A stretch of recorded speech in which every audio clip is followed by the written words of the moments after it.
topic and the last topic in this chapter is holography. What is holography? Let us try to understand. Holo means complete, graphy means technique of recording, writing. So this is why it is called as holography. It is a Greek term. It is advanced form of photography that allows an image to be recorded in 3 dimensions. What is the principle of this holography? So what is that is light waves which are reflected from an object. They are characterized by their intensity. That is square of amplitude and intensity and phase. When both intensity and phase attributes of the wave coming from 3-dimensional object is recorded on a photographic plate, it is called as construction of hologram. When recorded photographic plate, that is hologram, it is again illuminated by a coherent light source. The 3-dimensional image of the original object is formed. That image I am calling it as of the image is called as reconstruction process, and the technique we are calling it as holography. So as we told, there are 2 stages. First stage is the recording stage.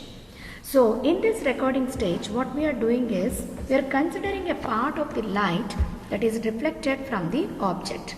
Basically, we are considering a laser beam which is supposed to incident on mirror and object. Every point on the object scatters the incident light all around. Due to such a scattering, spherical wavefronts will be generated on the photographic plate. This part is called as object beam, and the light that is incidenting on the mirror, the reflected beam, we are calling it as reference beam, which releases plane wavefront. So from the mirror, that is the reference beam, it is releasing plane wavefront, and from the object, which is called as object beam, it is releasing spherical wavefront. Both the spherical wavefront and this plane wavefront interfere and gives rise to a series of, let us say, alternate dark and bright circular zones. That is called as Gabor-Jones plate.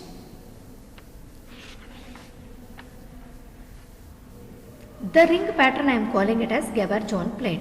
Since every set of spherical wavelets that start from each point of the object generates its own zone plate, the recording consists of countless number of such zone plates, the center of which, each of which is slightly displaced from the other. The recorded pattern of all such partially overlapping zone plates become apparent once the film is developed.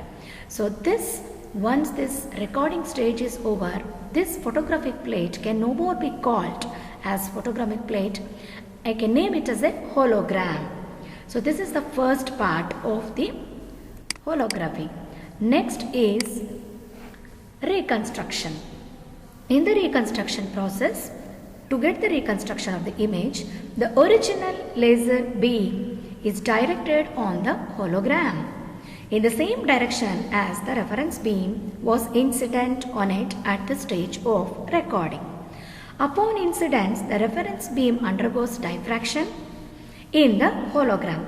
Because of the diffraction, secondary wavelets originate from each constituent zone plate, which interfere constructively again in certain directions and generate both real and virtual image of the corresponding point of the object on the transmission side of the hologram. Since the beam is incident on the entire hologram, each and every zone plate participates in this process to regenerate both real as well as virtual image of the object point by point. By seeing through this transmission site, it appears as though the original object is lying on the either side of it at the same place. This is the virtual image due to regeneration.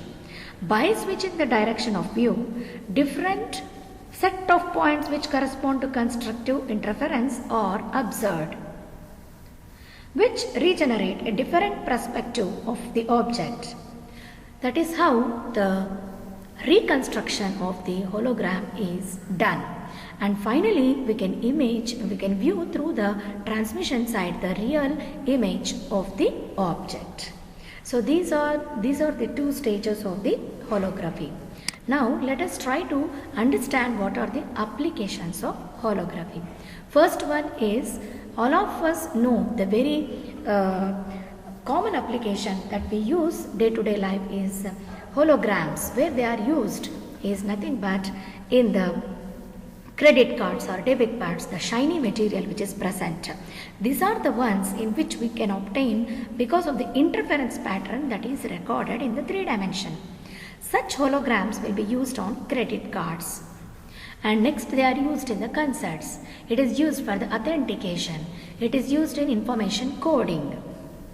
So in this process of recording a hologram, the reference wave is passed through an encoding mask which generates a special wavelet. Then in order to get back the information with the same kind recorded, the holograms has to be illuminated with the same kind of wavefront only, since the masking details are kept secret. So that information in the hologram can also be safely guarded. So these are some of the applications. Holographic gratings, they can be used. Holographic interferometry. And the last topic is Li-Fi. What is this Li? Li means light, Fi means fidelity, light fidelity. So it is just we are using it as a similar word of Wi-Fi.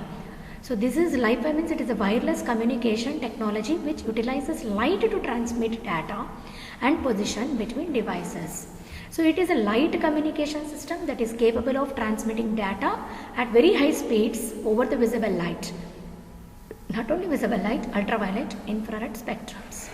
And this is first introduced by Harold Holm in 2011, TED Global Talk in Edinburgh. So it has very much advantage and being useful in electromagnetic very sensitive areas such as in aircraft cabins, hospitals, nuclear power plants without causing any electromagnetic interference. So both Wi-Fi and Li-Fi transmit data over the electromagnetic spectrum. But whereas Wi-Fi utilizes radio waves, Li-Fi uses visible light, ultraviolet and infrared. So what is a major application of this Li-Fi? It is predicted that future home and building automation will be highly dependent on the Li-Fi technology for being secure and fast. So this is a brief introduction and idea about this Li-Fi. Thank you.